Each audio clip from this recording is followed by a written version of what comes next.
Welcome to Codex, a history of video games. My name is Tyler Osby. And I'm Mike Coletta. And this week, we are covering a series that is near and dear to Mike's heart, the Fable series. It's so close to my heart. It's like right next to it. It's like right in between John Glames and Jaybird lies Fable. Wow. Yep, 2 J names out of alphabetical order. That's how much I care. Oh, man. I'm so excited to talk about this today. You said you haven't played these games a lot, though, right? Or at all? No, I haven't. So my only memory of a Fable, I played the first Fable like a little bit, but I didn't really get into it. But the biggest memory I have of Fable is not about the game at all. But when I was probably, when did Fable come out? 2003, 2004? 2004. So I was 13 or 14, and I went to a Target to look at video games, probably while my mom was shopping. And I was like, I'm going to go to the video game section and look at video games. And I didn't have an Xbox. And the guy that was working at the electronics section in Target like kind of walks up and is like, oh, hey, you know, what kind of games do you like? And I don't remember what I said. I like video games. And he was like, oh, have you heard about this new game coming out called Fable? It's like, it's going to be the greatest game of all time. It's going to be so much better than any other game that has ever been made, ever. I was like, dang, that sounds pretty great. But it was on Xbox.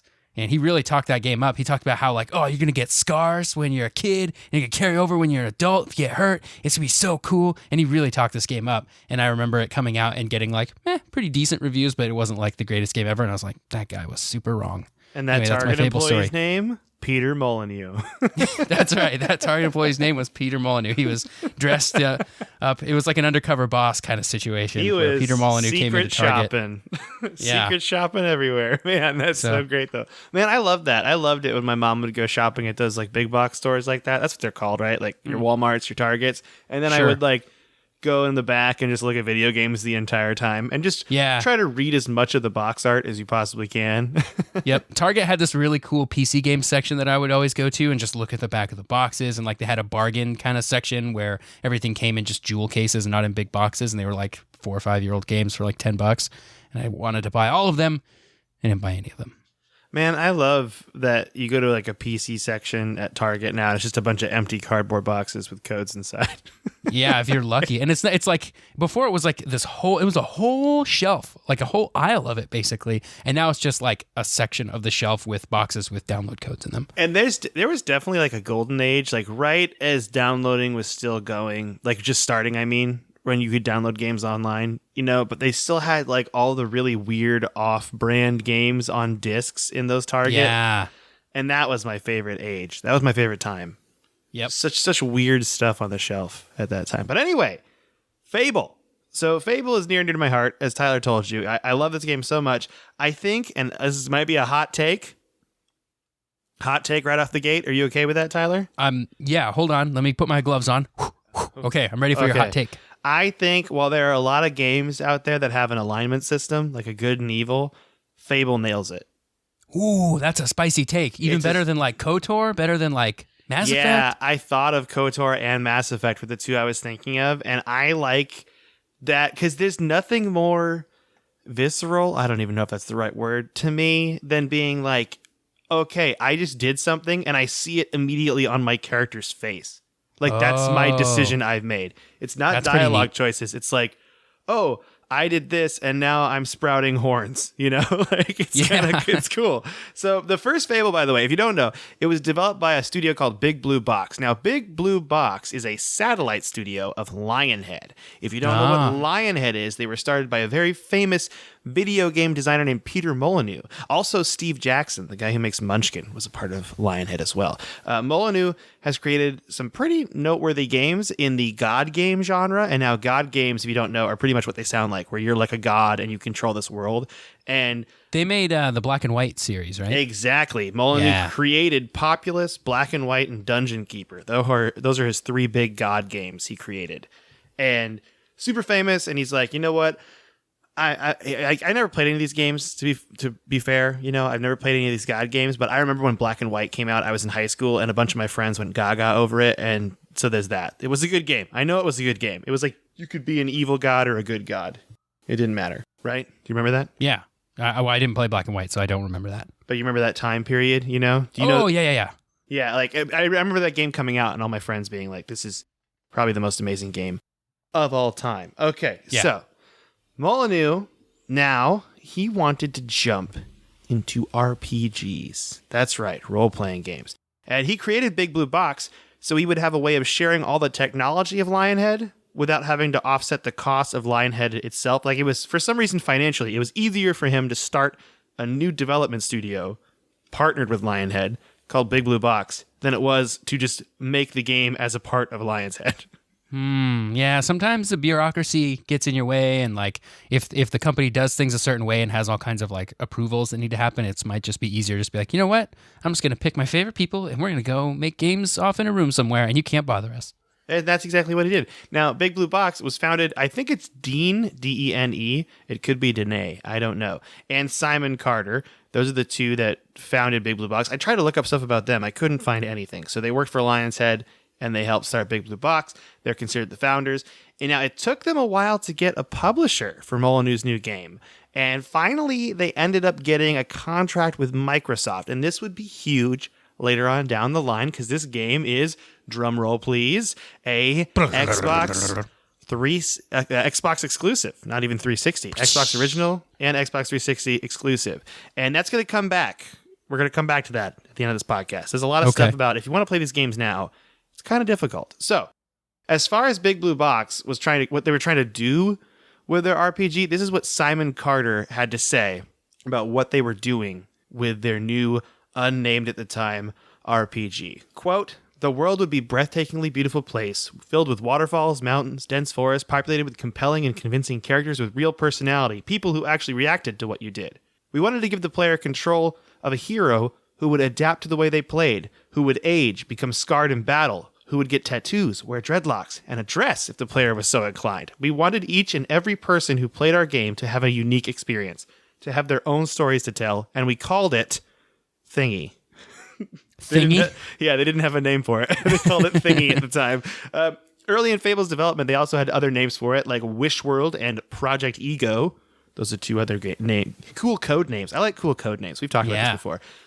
But Fable, as we know it, became Fable. It took 4 years to make. It was done with a team of 70 developers, and the main ideas that constituted the entire development of Fable, what the whole game was built on, is that the hero visually reflects their experience, and that world and that the world reacts in a manner appropriate to the player's actions. So it's all about what you do as a hero affects everything else around you. And this is why I think Fable got it right compared to other games with good and evil systems. Is you would essentially, good actions would give you like nice skin, a beautiful aura around you. If you got really good, you'd have a halo over your head. Meanwhile, bad actions would give you scars, and eventually you would have horns. If you were evil enough, you would grow full-on like demon horns. My favorite, though, is the period between full-on demon horns and just starting horns. You have these little baby horns. You know, like you're evil, but you're not quite evil enough yet. Just the Diet Coke of evil right there. You know what I mean? Like just trying your hardest.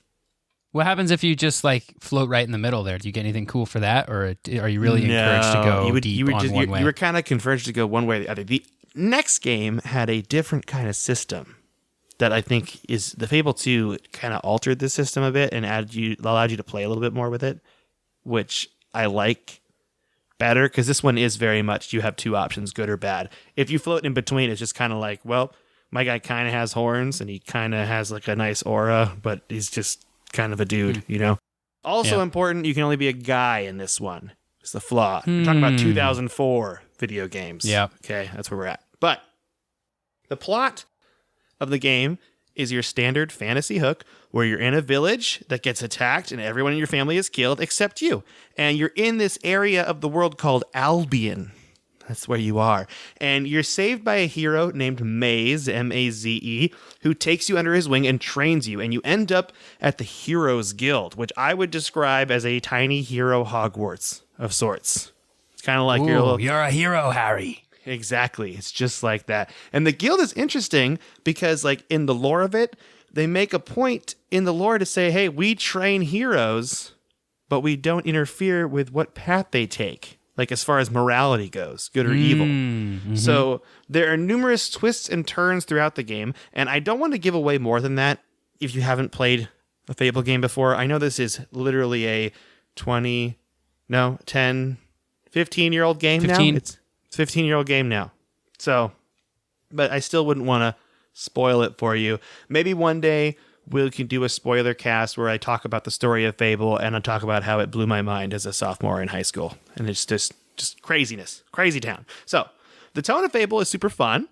This is because while the game is fairly serious in the main story, like it takes a lot of serious twists and turns, there is definitely absurd things you can do with your character and things you can wear. Like you could be a super evil character that wears like a pot on their head, run around naked, for example. You can just do weird stuff. And you can also do even more crazy stuff in the sequels. Like as the game gets advanced and more advanced with each sequel, they have some more crazy stuff to do. It kind of opens up. It kind of takes on the whole like exploration side versus this very linear side. Because the first game is very, very linear. There's side quests, but you kind of could just shoot through the whole game if you wanted to, in the end. Yeah. I will say though, while I was looking this up, I got a lot of good memories. Because this game is delightful. I love this game. I love this game so much. I remember the twists and turns of this game in 2004. Like when I was reading it, I was like, man, I remembered a lot more of this plot than I thought I did, Like I was like, it was pretty cool. Almost all of Fable's music was composed by a man named Russell Shaw, and he had previously worked on games for Molyneux like Magic Carpet and Black and White, but the theme music of Fable is composed by Danny Elfman. Isn't that nuts? Of Batman fame? Yeah, and Elfman noted in an interview that a lot of Hollywood composers at the time didn't like to do video game work, mostly because game developers wanted like a synth score, and they wanted it to be like a synthesized score that sounds like an orchestra versus an actual orchestra. So Elfman insisted that Fable's theme use a small orchestra, and Shaw even says like it was a lot of a challenge, but than normal projects, but it totally worked. Nice. And their theme song is really great too. So look up the Fable theme song. It's going to blow your mind. Okay. This is a quote from Shaw about that. He said, "There are more people involved, even without considering the orchestra, and the complexities of any music interactivity are brought to the fore." That's a very fancy music way of saying this is very hard. Yeah. Like, but the brought gameplay. To the fore. Yeah. Brought to the fore. So it sounds like, someone brought you to a spot where someone's going to hit you with a golf ball. That's what it sounds like. So the gameplay is third person. All right, third person. You're behind your guy. He's running around. There's melee, ranged, or magic attacks. Each of those affect 3 different stats. So your strength stat goes to the melee, the skill stat goes to ranged, and the will stat goes to magic. Those stats also affect your looks. So strength makes you buff, skill makes you taller or shorter, and the magic makes it so it looks like magic is flowing through you. It's really cool looking, actually. So one of the coolest things about this game, I thought this was one of the coolest features as a kid, is you can boast before you do a side quest. And boasting is like, you actually go to a little circle in town and you say, I will do this quest mission naked, or I won't take any damage, or I won't use any type of this weapon. And it'll actually give you more money after you beat the quest, if you pull it off. But you only get one try at it, because if it happens, I mean, you could restart, I guess, but in theory. So you can do a little trash talk before you take on the mission. Yeah, you're like boasting to the CPU NPCs like, hey, you know what? This is how good I am. And then they'll give you more gold and stuff. It's pretty cool. I really like that. And especially, I didn't realize this many features were early on in this game. For some reason, all these features I thought were in Fable 2. And I'm like, nope, they're definitely in Fable 1. Like, you can also get married in Fable 1, which I thought was definitely only in Fable 2. But demon doors are a fun mechanic in the Fable games too. Those are little doors that you go up to. They have faces on them and they talk to you. And if you solve the riddle, you get cool items. And a lot of the best melee items in the game come from demon doors. So definitely worth going and finding those demon doors and getting cool stuff. Now, Fable 1 came out on September 14th, 2004, and it was super successful, to say the least. Overall, I think Microsoft made $58 million by July 2006 on Fable. Wow, so, that's pretty good. Yeah, in a little less than 2 years, $58 million. The game has a Metacritic score of 85 out of 100, and that's on Xbox's version, because there was a PC version, which we all know, because you can get the game on Steam now, which is... The Lost Chapters. Yeah. And so in December 2005, there was a DLC called The Lost Chapters that added a bunch of new story elements to the game, including kind of an adventure after the game's ending that involved fighting a dragon. Spoilers, but not really, because there's way more to the story than that. I just wanted to let you know there's dragons involved. Ooh, Okay. I kind of want to try this now. Oh man, it's really great, man. And it's definitely one of those games that it goes by pretty quick, I think. I didn't look up. You should look up on how long it takes to beat Fable 1. I haven't even looked that up yet. Well, let's go to howlongtobeat.com. Best website ever. I don't even think it takes that long, honestly. It's pretty quick. But we're going to jump ahead in time real quick. Are you cool with that, Tyler, if we time travel? Yes, 12 and a half hours. 15 hours for Lost Chapters. 13 and a half for the Anniversary Edition. Yeah, okay, so jump ahead in time. Yeah, it doesn't take too long to play through, which is why this game is even more worth it, I think. It's not going to take a lot of your time, you know? You could beat it in a week playing pretty casually, I think. Mm-hmm. So, and this is probably the best way to play the game, I should say. What I'm about to say is on September 12th, 2014, Fable Anniversary came out. And this had a full graphic overhaul of the game and has everything from all the DLCs in it. This is the best way to play the game now if you want to jump into it. It's $34.99 on Steam, full price, but we all know that Steam has stuff go on sale all the time. So I think if you just be patient, you would be able to play this game. Sound good? Yeah. To everybody? Yes. I just wanted to give people the advice. Like Fable 1, this is my favorite Fable, okay? This is my golden age Fable. It's the thing I remember the most. I would play this game to death. I love it so much. Oh my goodness. Now, let's move on to Fable 2. Okay. Story-wise, Fable 2 takes place 500 years after the events of Fable 1, but still in Albion. So it's not like a direct sequel then. You're not playing with the same character. No, you're in the same world, and there's some nods to your older character, too. There's more direct nods to your older character between Fable 2 and Fable 3, which I'll talk about, but you're still in Albion, so you'll still see remnants of, like, Fable 1 around. And there are primitive guns in this timeline, and the towns are big castles. I would describe it kind of as, like, colonial America. Like, the guns are like muskets, you know? Okay. It's very much like a new dawn of a new age. We're looking at like the 1700s sort of, if you're looking for like a contemporary analog. Yeah, that's exactly how I would put it. You know what, Tyler? I think you just nailed it. If we're going to go with some centuries. Okay. There's a big update right off the top of Fable 2. You can play as a male or female character. Boom. They did it. Nice. Fixed it. Okay. Other notable updates include that the good and evil system is not simple anymore. It's good and evil, but it's also purity and corruption. Okay? So what's cool about Fable 2 is you can be a good corrupted character or an evil pure character. Oh, that's cool. Yeah, so there's like 4 different things you could be. So good versus evil in this game affects really just your hair and skin color. Like I think if you're good, you're like blonde and fair skinned, and if you're evil, you have like black hair and you're pale, you know? Stereotypes. Okay. Yeah, I guess. Stereotypes. Real Dracula vibes coming from the evil characters in this game. But purity and corruption are kind of like your evil accessories. You know what I mean? Like, so if you're a bad character, you'd have black hair and like pale skin, but if you were good, if you were pure, you'd have like a halo over your head. which is kind of weird, but I think it's kind of fun.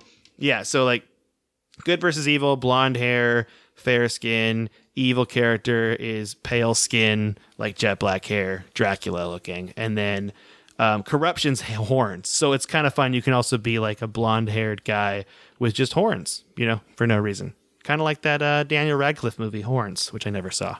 Did you ever see that? Man, if only real life were as obvious when somebody was like an evil person, if they just had horns so you could just know to not have any dealings with this person, you know?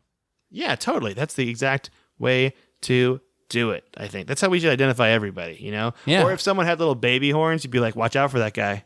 Okay? Yeah. He's definitely done some shady stuff in his day. Okay. Or maybe everybody would have some baby horns and it would just be, we would all, because nobody is, you know, truly good or evil.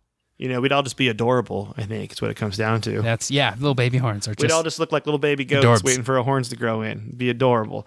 Yeah. Bury the lead. You have a dog in Fable 2. Sorry, everybody. Can you pet the dog? I think you can pet the dog. You can interact with the dog. The dog actually changes color with you based on your alignment.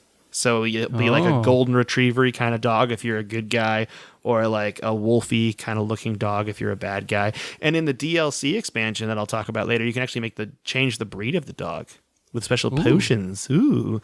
There are also interactive cutscenes now in the game too, where like someone will say something to you in a cutscene, like cinematic look, and you can talk or gesture, and your gestures actually affect what's going on. But the funny part of these cutscenes is you can definitely just walk away and come back and start it over again if you mess up, which I thought was kind of funny. So Fable 1. People don't remember. Oh, yeah. People don't remember. They're like, what? Oh, it's my first time seeing you. No idea you came over here. While in Fable 1, you could get married. I talked about that before. Fable 2 introduces same-sex marriages as well as children. So, all right, very progressive. Very progressive game. Your children and spouse can die, so you got to be careful. It's very dark in the world of Fable 2. All right, children can die.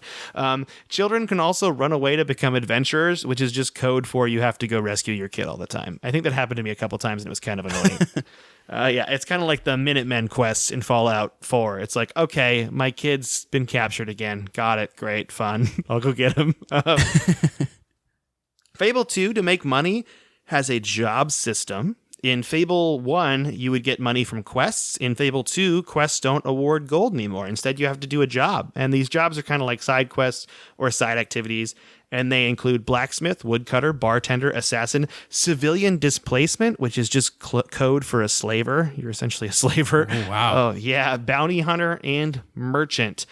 Players can level up their skills in each job and get more money as they go along in the game. Yeah, this game's got some pretty hard tones to it, you know? It says a lot about the time they're in, the colonial time. Fable 2 also has a much bigger focus on exploration than Fable 1. So while the game story is still linear, like you could just jump to the next main quest if you really want to like speed run Fable 2, there is so much to do outside the main story quest compared to Fable 1. You got demon doors to look up like the first game and solve those riddles, but there's also hidden chests, silver keys, and these little gargoyle statues you can break and like collect around. They got stuff inside them. You can break them and loot them. I think so. I think you can loot them. But the plot of Fable 2 is very complex. So I will just set up the plot to try and not spoil anything and give you the basic rundown. And at one point I'll stop and let you know I'm stopping. So you play as a child called Sparrow in the town of Bowerstone, and you can be a boy or a girl, doesn't matter, and the game will adjust or whatever as you pick. You live in poverty with your sister, Rose, and you both dream about living in Castle Fairfax, which is the home of Lord Lucian. And their fantasies are cut short when they hear a commotion in the market, and a man known as Mystical Murgo is selling a magical wares and a magic box that grants one wish. Ooh. And you are convinced by an old woman named Teresa to go and buy the box. So you go do chores around town. That's kind of like the intro quest. It's like doing these chores around town. It's also where you meet your dog. Okay. And then once you get the box, nothing happens. Oh no. But then the night of, you get invited to Castle Fairfax. What? And then I'm going to stop talking because the rest would spoil everything. Castle Fairfax with Lord Lucian? Yeah, Castle Fairfax with Lord Lucian. I will say, spoilers, you will become a hero or a villain, but that's entirely up to you. So that's the plot, I guess. I don't want to go farther than that. It's got a lot of twists and turns, a lot of surprises. That's the first game does that so well, too. Like, the plot really, like, sets up some really cool justified surprises that were really fun to watch and play through. And Fable 2 is the same way. I played definitely less Fable 2 than I did Fable 1, but I definitely beat Fable 2. So Fable 2 is good. I would describe it as definitely expanding on Fable 1, but they both, like, all three games have very different messages, and Peter Molyneux actually explains this when I go into Fable 3, so I'm going to wait and hold off, and we'll talk about that, okay? Ooh, keeping a surprise. Keeping me on my toes. I appreciate that, Mike. Hanging off that cliff. You and me, buddy. So, I do say that the game is great, and it pretty much does everything that Fable 1 does, except it just adds on to it, and there's a lot to do, which feels good, because that's what a sequel should do. Here's a big new feature, though. In Fable 2, you ready? ... Online co-op. What? So this was released as a free patch after Fable 2 came out, which is really cool. It was just free. And it essentially allowed your friend to jump into your game, or you can jump into their game and play as a henchman, essentially. So you just help them fight guys.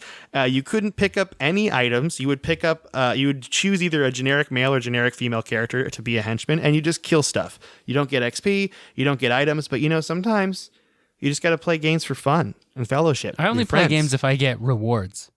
You just want to watch those bars go up. I need progress bars to go up. And if that's not happening, I'm not on board. Not into it. You heard it here first, folks. Tyler, not into games for fun. So, Fable 2 was released on October 21st, 2008 to once again rave reviews. The game actually has an 89 out of 100 on Metacritic, which is higher than the original. Whoa. Oh, wow. That's pretty high. That's higher than I remember. I remember coming out and just being oh yeah, this is pretty good, but 89, that's higher than I remember. I mean, that's Metacritic though. That's a collection of all the reviews. You probably saw one or two regular reviews and you were it just seems like it got a little okay, It was released only as an Xbox 360 exclusive. There is no PC version of this game. This will be frustrating when I talk about how you can play it nowadays in less than 1 minute. So, sales-wise, Fable 2 was a success, and with approximately 3.5 million copies sold as of March 11, 2010, Fable 2 is considered one of the best-selling RPGs for the Xbox 360, which is a big... Okay. It's on that list, okay? Now, there were 2 DLC packs that came out for Fable 2. The first is called Knothole Island, and it gave the player the ability to resurrect your dog. If your dog died, good. You can resurrect it. That's always nice, because no one likes dog death. Child death, totally fine. Dog death, not at all. Now, this also added Knothole Island as a playable map, and that had new quests and 3 new achievements associated with it. So it just kind of opened this new area up and then added that dog resurrection thing. The second DLC is called See the Future, and this gave you a quest involving that guy, Mystical Murgo, I talked earlier. He has 3 new magic items that start quest lines. So this is the one DLC that also lets you change your dog's breed to either a Dalmatian, a Husky, or a Bloodhound. Adorable. All 3 are adorable equally, if you ask me. Very nice. Although none of them are like Luna, unfortunately. Oh, Luna is the best dog. No Cavalier King Charles Spaniels in Fable 2? No, unfortunately. I'm going to make a game that's all Cavalier King Charles Spaniels, though. Oh, that would be the best game. And they're going to fall down and they're going to stack on top of each other, and it's Tetris. It's just Tetris with your dog. That's what I'm doing. Now, on to the frustrating bit about Fable 2. And this is, how do I play this game now? Well, you have 2 options. You can either go get an Xbox 360 disc of this game from someone. I don't care how. Okay, you can just get it. Mm-hmm. Or you can purchase it from the Microsoft Store, as it is an Xbox One X enhanced game. Okay. Oh, neato. But I did not see that including any of the DLC. So I think you was can the DLC purchase? Did you have to buy it? Yes, at the time you had to buy it. I don't know if it's... I mean, I'm hoping it's attached to it. I tried to find that out for everybody, if you could go through and play that and get the DLC on it. But I think it's just Fable 2 straight up, as is. I could be wrong, though. Okay, I hope I'm wrong. I'll have more opinions on this, by the way, at the end of the show today. Now, Fable 3. We did it. We got here. We're in Fable 3. You feel good, Tyler? Oh, I'm feeling great. Here. Feeling good. Feeling fine. Now, Fable 3 is kind of crazy because it essentially flips Fable on its head. In fact, it kind of turns it into almost a little bit of a god game. Oh, and we know Peter Molyneux's pretty good at making those kind of games. He really is. But, I mean, you're still doing your third-person thing, but there's definitely some stuff going on with it. So I'm just going to give you the plot synopsis first. Fable 3 is set 50 years after the events of Fable 2. The game is set on the fictional continent of Albion again, which is entering the Age of Industry. Okay, so we're in like the 1800s now. Yeah, I think that's a good way of putting it. The hero of Bowerstone, which is actually your character from Fable 2, was the ruler of Albion, and he has just died. He or she has just died.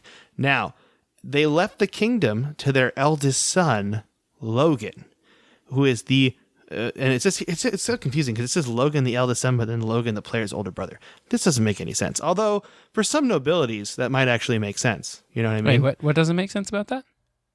To their eldest son Logan, the player's older brother.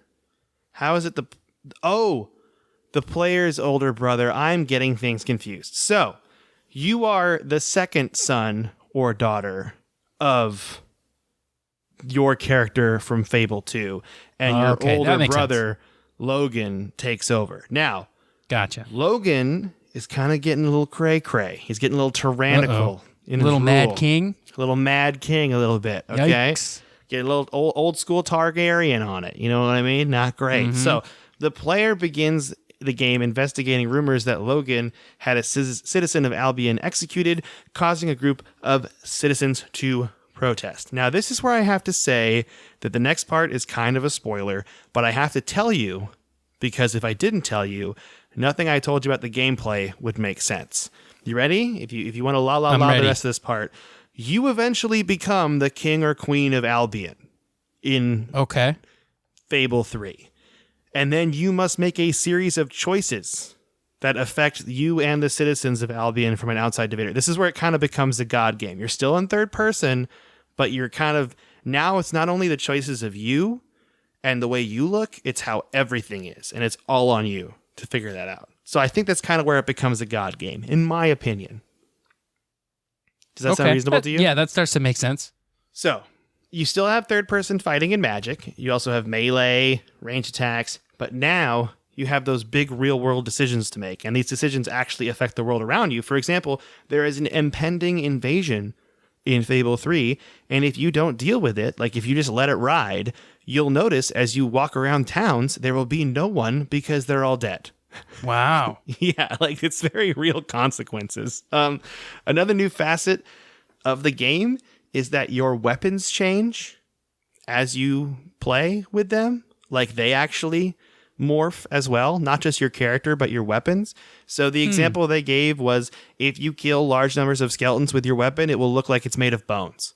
Or if you kill a lot of innocent people, the weapon will start dripping blood. So so the science checks out on that. Yeah, so as you level through, also as you level yourself, you also level your weapon. So if you want to just say, I just want to play with this axe from the beginning of the game, don't worry, that axe will level up with you, and you'll both be really strong by the end. Now, this is also a critique of the game, because why would I level anything else up if I'm going to get one weapon in the beginning and just wreck stuff with that? That's a good point. Definitely a flaw of Fable 3. So if you pick a different weapon later, it like starts from the lower level, and so you kind of have to build it back up? I think so. But I think it builds up faster because those are higher level enemies. And also you'll be beefy enough at that point that you should. But that was the one gripe. I watched a couple videos about Fable 3 and they're like, yeah, why would I choose any other weapon? Once you get a weapon, stick with it.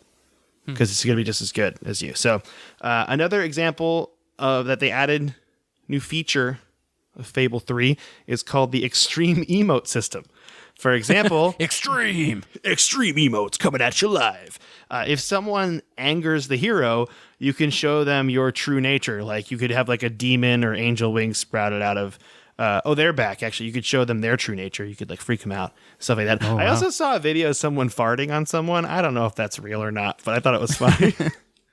You could just fart on an NPC. The crazy voice acting talent, though. In Fable 3. You ready for the list of Fable 3 actors that voice acted? Ben Kingsley, Stephen Fry, Simon Pegg, Naomi Harris, and Michael Fassbender. Holy moly. And that's just half of them. I just picked those names. Jeez, what an all-star cast. It's an all-star cast up in here. What is this, an HBO TV show? Is this Big Little Lies, the video game? What's happening? Okay. In development, and this is where I got to talk about like what of those three games were kind of based on. Molyneux had a lot to say on why these changes were made. He essentially wanted to break the formula of the previous Fables so players would not get bored, which makes a lot of sense. So he also thought there were a lot of hard choices to make if you're a king. So this is a quote from him right here. Are you going to be a king that is the equivalent to Picard in Star Trek? Quite honestly, if the captain of the ship was going down to the planets and getting involved in battles, I'd be worried, because I think he should stay in his chair. But if he chooses to go down and get involved, that's the freedom we give you as a king. So you can choose to sit back and let things play out, or you can go in and deal with them yourself. Yeah, I think you can honestly sit in your castle and make a lot of decisions from there and not even go out, venture out. Now, it is a video game, so you're going to want to go venture out because Yeah. it get kind of boring. I mean, King Simulator, that's definitely a text game if I ever heard of one. Yeah, or like a real-time strategy. Yeah, totally. So he also said, quote, if in Fable 1, the inspiration was folklore, and in Fable 2, the inspiration was King Arthur and Robin Hood, then Fable 3 is definitely the rebels and monarchs, both modern day and historic. And that quote, I think, pretty much sums up all the Fables perfectly. Because, yeah, Fable 1 was about being the hero of folklore. In Fable 2, like, you're trying to become like a king, like you go to the castle and all that stuff, but then you end up being a hero of the people. And then in Fable 3, you definitely just straight up become a king, and you got to make those decisions, like what kind of king you're going to be. Okay. So it's almost across the series, there's like an ascension from sort of peasant up to kingdom as you play the whole game, the whole series. Yeah, there is. I personally think Fable 1 is just the best because it's just, you just want to be like a hero. It's simpler story, but I think it's just well done, like so well done that it made me super happy. And also the twists and turns. Oh, the twists and turns, Tyler. I can't wait for you to play it eventually. Other cool features of Fable 3 include a companion phone game. What? I wouldn't normally say that, but I think this is early enough in phone games that it wasn't annoying. It was called Fable Coin Golf, and you'd essentially play golf with a hockey puck. And you try to get the puck in the hole in the least amount of shots, and that would give you gold that you could transfer your character in Fable 3. Which is good because gold is very, very important in Fable 3. Just, I don't know if I should elaborate further than that, but there are a lot of decisions you need to make as king where you front your own money, and if you don't have the money to make those decisions, then a lot of bad things happen sometimes. So, yeah. Also, after all of the chapters were completed in Fable 3, you would get a unique weapon that you could unlock. So actually playing the companion app seems like it would just give you cool stuff.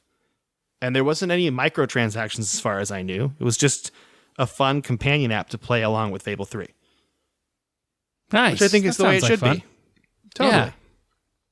So, Lionshead also released 3 books for Fable 3. The Balverine Order, Fable, Edge of the World, and Fable Blood Ties. And they were all released in North America and Europe in October 2010. That's right, I said books. Okay? Like with paper? Like with paper. Paper books. And that came out between 2010 and October 2011, so about a year. In that year, they all came out. The books, why I'm talking about them is they came with DLC codes. Oh, nice. So not just books. Yeah, not just books. Fun and video game stuff. The Balverine Order had a code for a unique weapon called the Shardborn Sword. Blood Ties had a code for an exclusive die pack. And both of those items were for Fable 3. So you had to do that, okay? I couldn't find what the other book had. It wouldn't tell me, but I tried. Fable 3 was released on October 26, 2010 for Xbox 360 and May 17, 2011 for Windows on Steam. I remember that because that was kind of a big deal because it was the first... Well, I guess Lost Chapters was on PC, but people weren't expecting it because Fable 2 never came out on PC. Exactly, but there's going to be some drama there in a second. I'll explain that. Oh, yeah, don't watch out for the drama. There was a standard edition of the game, but there was also a limited collector's edition, and that edition included, are you ready for it? A new in-game quest, a limited edition Fable 3 playing cards, a guild seal coin with good and evil sides to aid the player in making moral decisions, a new boxer dog breed, and 2 new outfits, one for male and one for female. Also a faux book. I don't know what that means. An FAUX book, like a faux, like a fake book. I guess. Maybe like hold stuff in it. And then a new region with a family and a new weapon. I think regions involve your kingdom. I think this version had way too much in it. I'm going to say that right now. I'm making just too much stuff.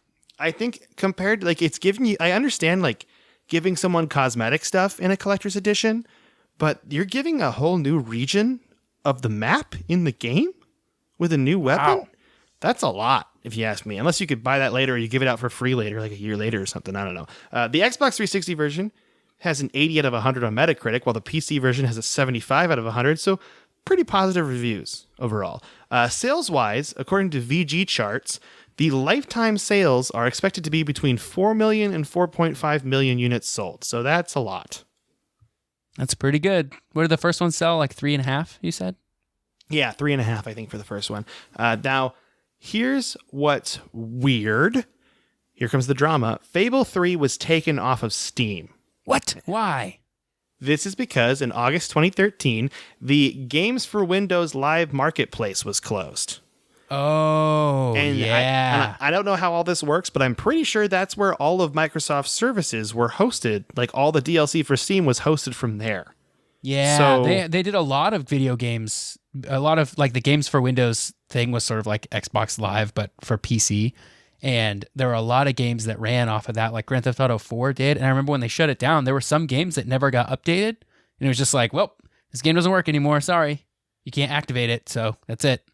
yeah, that's pretty much the way it went. It's pretty upsetting, if you ask me. Wow. But yeah, I looked for it. You can only find Fable 1 Anniversary Edition on Steam, which is why if you want to play Fable 2 or 3, the two ways for you to play it are to find Xbox 360 hard copies, or they're both Xbox One enhanced on the Microsoft Store. So it's not like there's no hope, okay? But boy, does this series need an anniversary collection of all three games. It's just begging for it, right? It would make so much money if you just put them all on one, let people play them. It'd be great. I would play them. I would. Yeah. So at least it needs re-releases of 2 and 3 with all the DLC on Steam or something. Or even Xbox One. Just re-release them, you know? Gosh, it would be so fun. Anyway, there's another Fable game. Well, actually, 2 Fable games worth mentioning. The first is called, it's more of a spin-off game. It's called Fable The Journey. And this actually came out for Xbox 360 Connect. Ooh, oh, yeah. So it's a first-person game that's super linear and more of a collection of mini games you play through than the story and actual strategy and role-playing of a Fable game. And that's me saying that, just based on what I looked at. That's nothing I read. I'm making a hard choice here, folks. Okay. I watched video of this, and you spend a lot of time riding your horse-drawn carriage in first person and then taking care of said horse. I think you can brush it. If you're into brushing horses, maybe pick up Fable The Journey. That's what I'm going to say. It did okay critically, and we can assume it didn't sell well based on the lifespan of the Xbox 360 Connect. There wasn't a lot of info I could find on this game. I just know it exists. It was on the timeline on Wikipedia. Thought I'd throw it out there. And even though the Connect, by the way, is really like not a thing anymore, I think it's cool hardware that someday deserves its own episode. Don't you? yeah, I would be interested in that episode. I sold my Xbox 360 Connect to a dad in Burbank, California, and his kid looked so happy that it made me happy. That I sold good. Because I was like, I never even took it out of the box. My brother gave it to me. Never even used it. You know, what was I going to play? Connectimals? I don't need to play Connectimals. Yeah, I don't think I ever played a Kinect game. Yeah, I heard the dance games were fun, but it's kind of a bummer if you ask me. It was really cool technology. Like you could do a lot of cool stuff with it that Microsoft didn't think was very cool, but people did anyway. Yeah, because you could like hack a lot of stuff with it, right? You could do crazy things.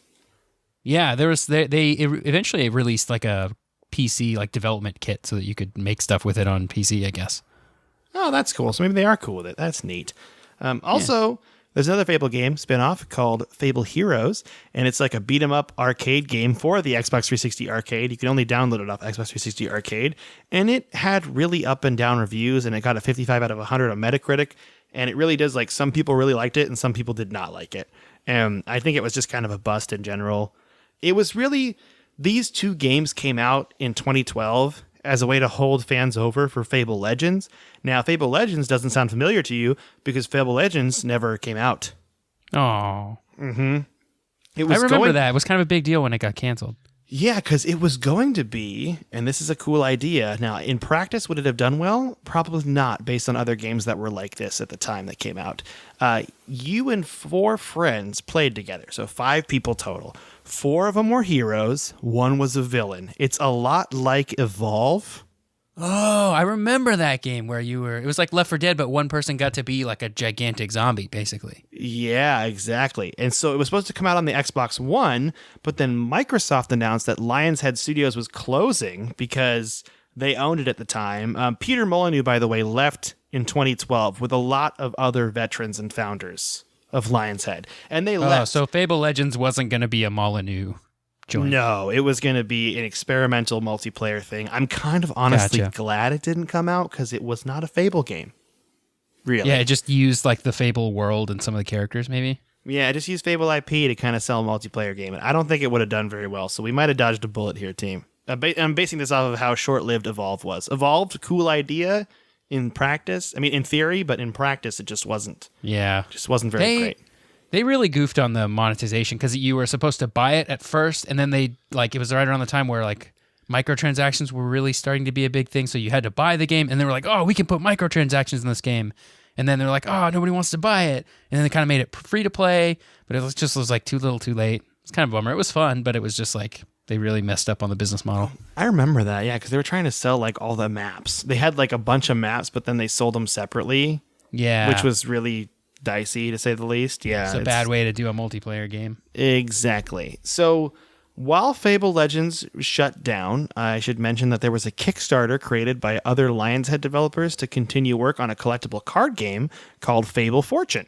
And that did get backed on Kickstarter, and that game did come out on Xbox One in February 2018. So that's real. That's a thing that came out. Now, as far as Fable 4 is concerned, there are rumblings that it is in development by Playground Games, who are the makers of Forza Horizon. Phil Spencer also kind of hinted and alluded that this is true. There was also a note that Fable 4 would use assets from Fable Legends, so not all of that development was lost, hopefully. Okay. But I have high hopes for Fable 4. I kind of want them because the idea of Fable Legends, it was go back in time before the first Fable game. I still think they should do that, but I think it should be a single-player Fable game like the old ones. If you're going to call it Fable and a number, it needs to be like the other Fable games. I agree. So that's what I want. I want an Age of Heroes game where it's magic and ranged attacks and melee and no guns, and you got everything like that, and the story's good. I'm a needy guy, is what I'm learning. I'm a really needy person when it comes to my Fable. Very particular desires. I have a very particular desire when it comes to Fable, and that is the history of Fable, essentially. I could go into Lionshead Studios, but I think we should save that for another time. I mean, Peter Molyneux himself probably deserves a whole episode on the guy. Because he sounds like a real boss, but I didn't want to jump too far into it. But that is Fable. Again, if I could rank them, Fable 1, 2, and I never played 3. So I'm going to say that's at the bottom. Yeah, you heard me, people. Ooh, hot takes. Oh, I didn't get my gloves on this time. I know, you're burned. You got burned. Oh. Call the burn unit. The burn ward. Ointment. Other burn stuff. Aloe vera. Aloe vera. But yeah, that is the history of Fable. I love these games, though. I love them so much. I remember playing the first Fable and because it is very pretty, the first Fable. You can kind of see how pretty it looks if you look at the new version, the Anniversary Edition. It really makes it look a lot brighter and stuff, but the world is very lush. I remember like the Heroes Academy, you're so full of hope and wonder. You're like, oh, we're doing it. This is great. So I was really into that. But now we got 2 emails. All right. Did I tell you we got 2 emails? And I goofed last week. These came in around Halloween, and I goofed it. Don't tell anybody, okay? Okay, I'll keep your secret. But the first email's from Ian, and he says, hey guys, I have to say I really enjoyed the Fallout episode. I have really fond memories of this game. My first PC game I bought myself was Fallout 2. That's always a big day, the first time you buy a game. Mm-hmm. This is not Ian talking, this is me now. Sorry, let's go back to Ian. I still have it actually, even though I don't have an optical drive. You know what? I'm fine with you keeping your video games for nostalgia, Ian. That sounds beautiful. Okay, never lose hope. How do you feel about that, Tyler? I think that's perfectly fine. I think I also so, don't have an optical drive, but I still have copies of. I got like Half-Life on my shelf. I have a copy of Metal Gear Solid for PC in CD form on my shelf. Also, Tyler puts googly eyes and faces on his discs, and he talks to them. Yep. Right, just like normal. That's true. So you could do that too, Ian, if you wanted to. He has a few interesting facts for us about the Fallout games. You ready? Yes. Especially Fallout 2 in particular. If you set your intelligence below 4, it changes all of the dialogue in the game. NPCs will talk to you like you're dumb, because you are, and all your responses are just stuff like her and duh. In fact, you can't complete some side quests because of it. You're just too dumb to complete those side quests. Yeah, I like that a lot, actually.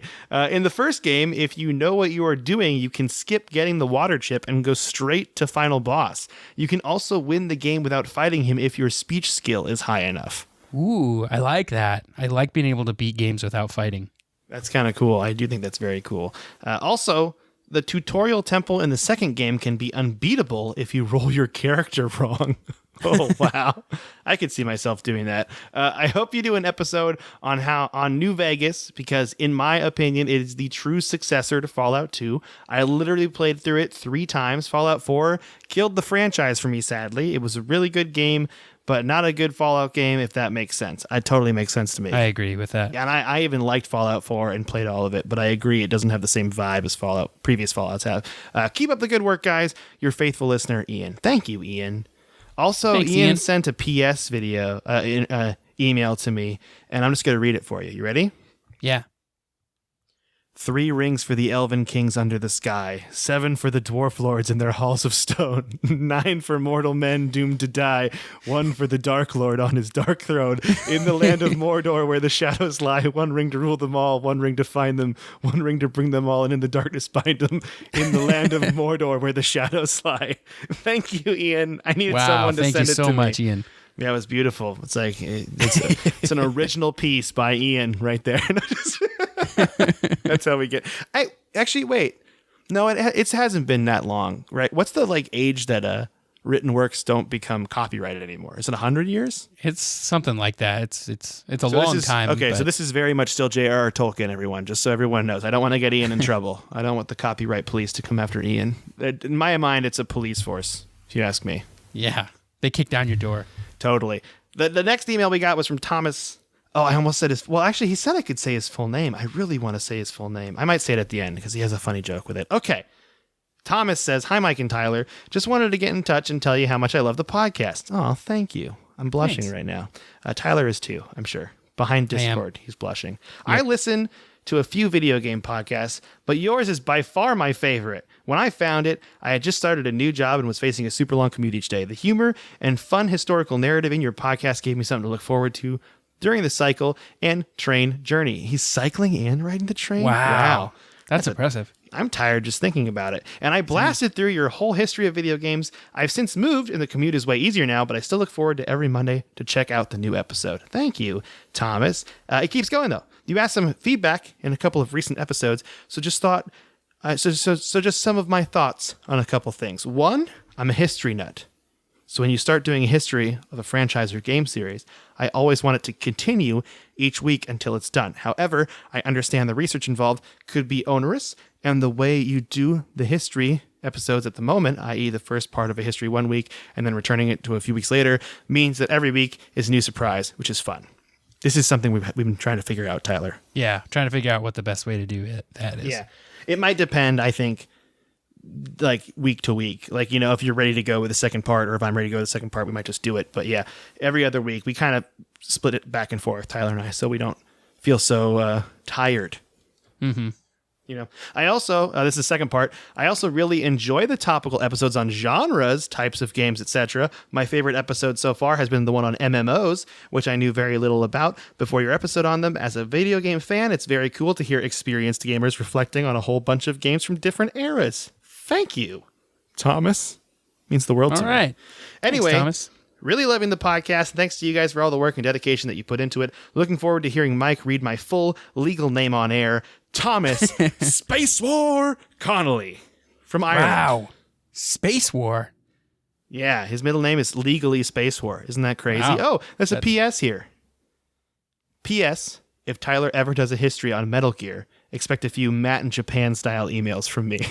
Oh, yes. Oh, I will definitely do Metal Gear someday. I really want to do it. I want to get it right, So no, yeah, I think Metal Gear, it's hard when the games are like a labor of love. You know what I mean? Gosh, I love Metal Gear so much. It's like if we'd ever tried to do a history of Destiny, 10 years down the road where Bungie's moved on. You know how hard that would be? Yeah. It's so many hours of our life. Anyway, thank you, Thomas. Thank you, Ian, for sending those emails. And you can send us emails at codexhistorypodcast@gmail.com. You could also tweet at us. Tyler is at SneakerElf, ELPH. I am at Micoletta, MECOLETTA. You could give us a rating on Apple Podcasts or wherever you listen to us. That really helps the show out a lot and kind of shows people we exist, which is nice. You can also just tell your friends, We're Yeah. cool with that because you got friends and we want your friends to be our friends too. Right? Yeah, I'm always good for more friends. DTF down to friend. That's definitely what that means always. Every time someone says DTF, that's what that means. Anyway. Down to friend. Yeah. Thank you so much for listening, and we'll be back next week. Goodbye, everybody. Goodbye.